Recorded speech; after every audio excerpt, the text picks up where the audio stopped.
شیر اور خرگوش۔ ایک گھنے جنگل میں ایک شیر رہا کرتا تھا۔ وہ تمام جنگل کا بادشاہ تھا، لیکن وہ بادشاہ جیسے پیش نہیں آتا تھا۔ ہر دن بے رحمی سے جنگل کے جانوروں کو کھا جایا کرتا تھا۔ شیر کے خوف سے جنگل کے جانور چھپ جایا کرتے تھے اور خود اپنی بھوک و پیاس کو مار کر سخت مشکلات سے دوچار ہونے لگے تھے۔ اس طرح کچھ دن بعد جنگل کے تمام جانور ایک مقام پر جمع ہوئے اور شیر کے شر سے محفوظ رہنے کے لیے سب مل کر رائے مشورہ کرنے لگے۔ سب نے اپنی اپنی بات رکھی اور آخر میں ایک گیدڑ نے کہا، میرا خیال ہے کہ ہم روز شیر کے ہاتھوں مرنے کے بجائے ہم خود ایک بار شیر کے پاس چلے جائیں۔ اس طرح روزانہ شیر کسی ایک کو کھا لے گا اور ہم سب اپنی اپنی باری سے چلے جائیں گے اور بلا خوف و ڈر سکون سے زندگی گزاریں گے۔ گیدڑ کے مشورے پہ تمام جانور رضامند ہو گئے۔ ایک بندر نے کہا، ٹھیک ہے، تمہاری بات بالکل درست ہے۔ موت کا خوف کرنے کے بجائے اپنی باری آنے تک ہم اطمینان و سکون کی زندگی گزار سکیں گے۔ جانوروں کی بات چیت مکمل ہونے کے بعد خود گیدڑ نے شیر کے پاس جا کر یہ ساری بات بتائی۔ گیدڑ کی باتیں سننے کے بعد شیر نے کہا، میں بادشاہ ہوں، اس لیے تم سب کی بات مان رہا ہوں، لیکن ایک بات غور سے سن لو۔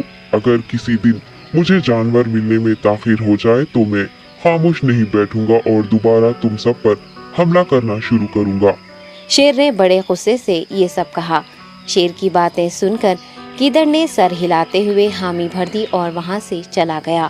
اس دن کے بعد ایک ایک جانور بلا ناغہ اپنی اپنی باری کے مطابق شیر کے پاس جانے لگے اور شیر سکون سے اپنے پاس آنے والے جانوروں کو مار کر اپنی بھوک مٹانے لگا۔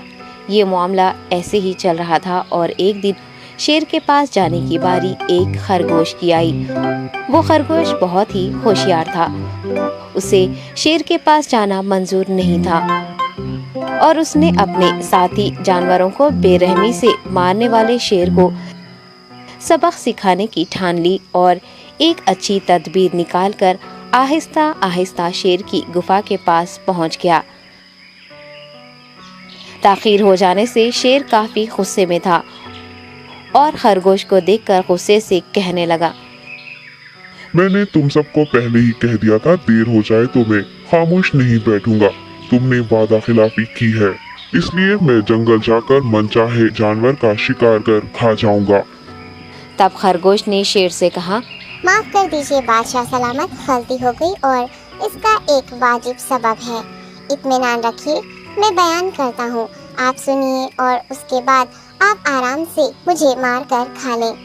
شیر نے پھر غصے سے کہا، وہ کیا بات ہے، جلدی بتاؤ۔ خرگوش نے کہا، بادشاہ سلامت، میں آپ کے پاس آ رہا تھا اور راستے میں مجھے ایک شیر مل گیا اور مجھے مارنے کے لیے آگے بڑھنے لگا۔ میں نے آپ کی بہادری کی بات اس شیر کے سامنے رکھی، لیکن وہ شیر آپ کے بارے میں بہت برا بھلا کہنے لگا۔ یہ سن کر میں نے غصے سے کہا، تم ہمارے جنگل کے نہیں ہو، ہمارے بادشاہ کے بارے میں ایسی باتیں مت کہو۔ یہ سن کر وہ شیر مجھ پر حملہ کرنے کے لیے تیار ہو گیا۔